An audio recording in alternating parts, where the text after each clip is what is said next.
Hi, Misha here, and we're keeping on looking at some newly released Hobbymaster models in 172 scale diecast, and we looked at the Rafael and the Canadair Mark 6 last time, and we're going to go further back in time and look at this one today. This is the Grumman TBF-1 Avenger from 1942. We've looked at the Avenger several times already on the channel in the past, but those were later versions, including the version that George Bush flew beginning in 1943 and 44. But this is kind of a neat model because it's the earliest variant in the earliest paint scheme, May-June 1942, so right around the Battle of Midway. And this is a pretty interesting aircraft. It was the largest, heaviest single-engine fighter aircraft that the U.S. used in World War II, although the P-47, the Thunderbolt, did come close. It was also flown by the British, Canadians, New Zealanders, and a few others, and over 9,800 were built by Grumman, but also General Motors, who actually ended up building the majority. But let's talk about this one and its early days. And on to the spinny thing we go. So the TBF was created to replace the TBD Devastator. Put into service in 1935, already by 1939, 1940, it was outdated. Hence the rapid progression of aircraft at the time. So trials were held, and the entry from Grumman here was selected in 1940, and the first prototype, the TBF-1, would fly in the summer of 1941. And they would build a couple of prototypes, and based on the second one, they would put this into production, the TBF-1 variant here. One of those kind of ironic parts of history, Grumman was actually doing an unveiling and whatnot at the factory on December 7, 1941, when, of course, Pearl Harbor news of it hit. So there was desperate need for a new torpedo bomber. The TBD was it was outdated, and World War II quickly showed that they were getting slaughtered. Of course, some of the problem was the torpedoes themselves and the failure to detonate. Regardless, the first batch was ready May of 1942, and actually 100 were sent over and just barely missed getting on the carriers heading out for what would be known as the Battle of Midway. However, Midway Island did have 6 TBF-1s in service, and while they were an improvement over the TBD, 5 were shot down, with only 1 coming back at all, but even it was damaged, with 1 crewman killed and the others wounded. But that's not really the aircraft's fault. It was just that kind of a battle and whatnot. From there, production would ramp up, and Grumman would build over 1,500 of the initial Dash 1. It would be replaced by the Dash 1C, but then actually production would switch from Grumman to General Motors in 1943, so Grumman could focus on the new F-6F fighter plane. And the first batch of Dash 1s from General Motors would be the TBM-1, and they would build a little over 500, meaning in total about 2,000 of these were built. They would continue with the Dash 1C from General Motors, and then they would take it to the Dash 3. Grumman was going to produce the Dash 3, but they never really got to it. By that point, General Motors had taken over, and they would go from there, so on and so forth. But it's not the point of this video. We're just talking about this early version, and what's neat about this model is it does have the early paint and U.S. service star and roundel and all that. So the specs on this are very impressive.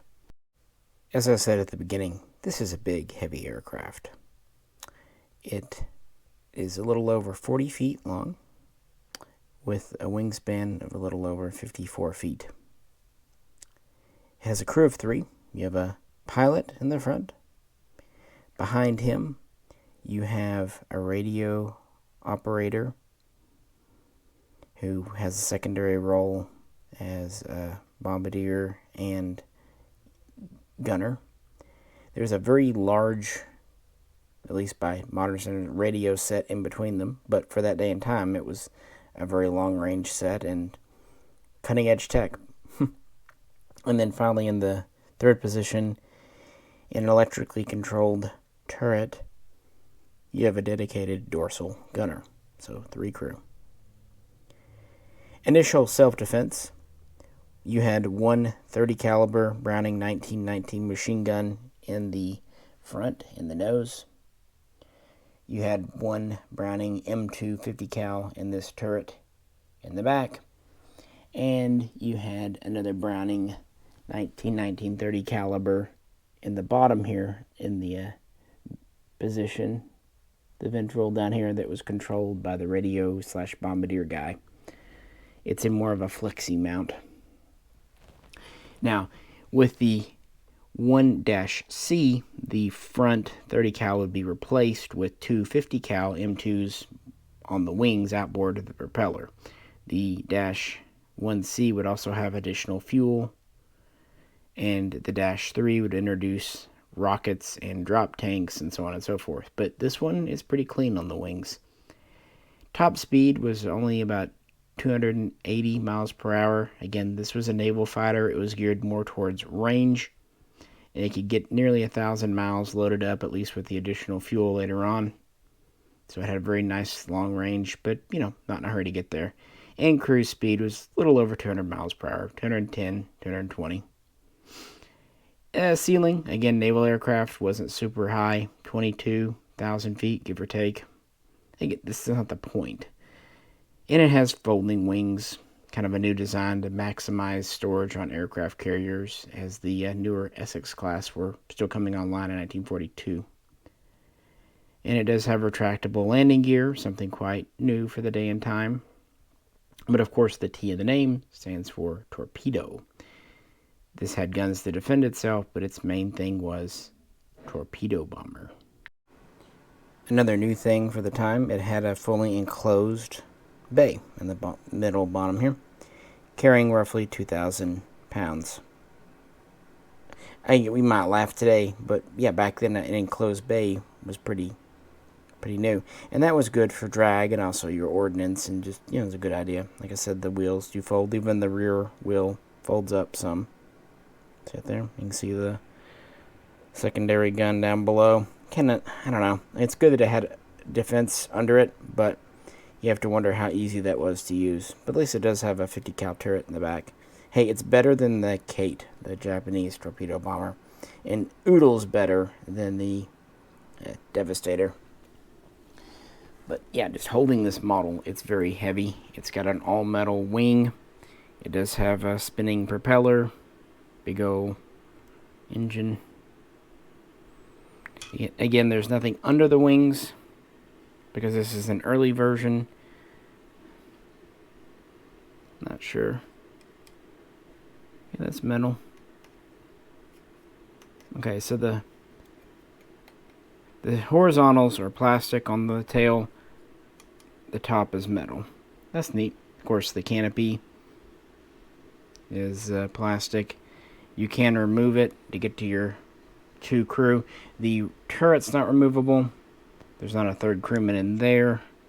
That's okay. And we do have antenna for the radio set, and it's molded inside with controls and everything. It's pretty neat. I didn't have an early Avenger, and it's such an iconic part of warfare. And it's a very big model for what it is. My only gripe is the stand. The top is kind of loose. The model plugs into the stand well, but this has a little bit of flex, so we'll probably end up gluing these pieces together. I've had to do it with other Hobbymaster stands. Hasn't fallen on me yet, but it could.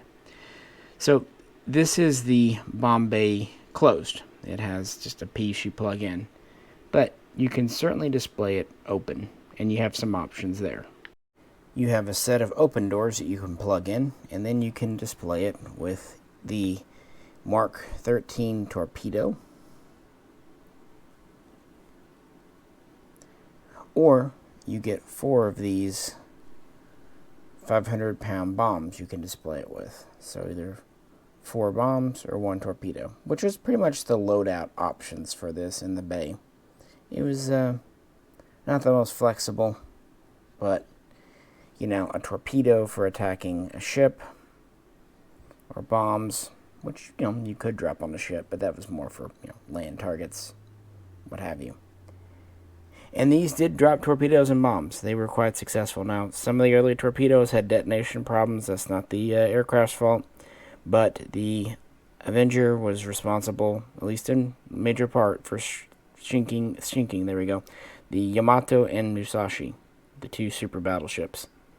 They also sunk around 30 submarines and countless merchantmen and other things. It was had quite a good war record. And it was pretty well armored. It could take a few hits, at least for that day and time. It was considered a truck, or sometimes called a turkey, because it flew like that. It was gentle, easy handling, but also kind of big and boxy and durable. So it wasn't exactly a derogatory name, but it's pretty accurate for what it was. But what else do you expect out of a torpedo bomber with a crew of 3 and a giant radio set and carrying 2,000 pounds of bombs, and later on that plus rockets? Late in the war and post-war, these would also do things like radar and sonar and anti-submarine patrols, because again, they had very good range and endurance. In fact, another famous event would come right after the war with the disappearance of a flight of these in the Bermuda Triangle. That was a different variant, but yeah, just goes to show you. I like to get kind of one of each major variant, and I think I've got 2 others of these, the George Bush and then a British one, because the British had quite a few Avengers too. And they would stay in service through the Korean War, and even afterwards a little bit, until jets were finally capable of fulfilling the role this would in a maritime environment. This definitely was a maritime aircraft. It was designed from the beginning to operate from a carrier and over the sea. So what do you think? By the way, the rear turret, while it's there, it doesn't rotate. Oh well, we'll get over it. There we have it, guys. Aside from the wiggly stand, I'm very pleased with this. I'm glad that it's all metal. They do give you 2 antennae. The one you plug in when you get it, because it fits in the canopy, and then a spare in case you break or lose it. Hobbymaster is pretty good about doing that. Also, they sometimes give spare pitot tubes for things like, say, the F-104 Starfighter. But, yeah, I'm glad to see them do an early version. They've been doing later ones the last few years, so it's a nice return to form. And this is the aircraft from a very historic time period, the Battle of the Coral Sea, Midway, really before the tide had turned in the Pacific. And it wasn't just like a Midway and it's all in U.S.'s favor. No, there were still very dark days throughout the rest of 1942, Guadalcanal and what have you. But this was instrumental, along with the later Helldiver, in really taking the fight to the enemy and also just updating America's naval-based bombers. So, cool beans, I'd say. What do you think, though? Let me know in the comments. And hope you're enjoying kind of a return to aircraft videos. And we'll keep on keeping on. This is Misha. Catch you very soon. Next time.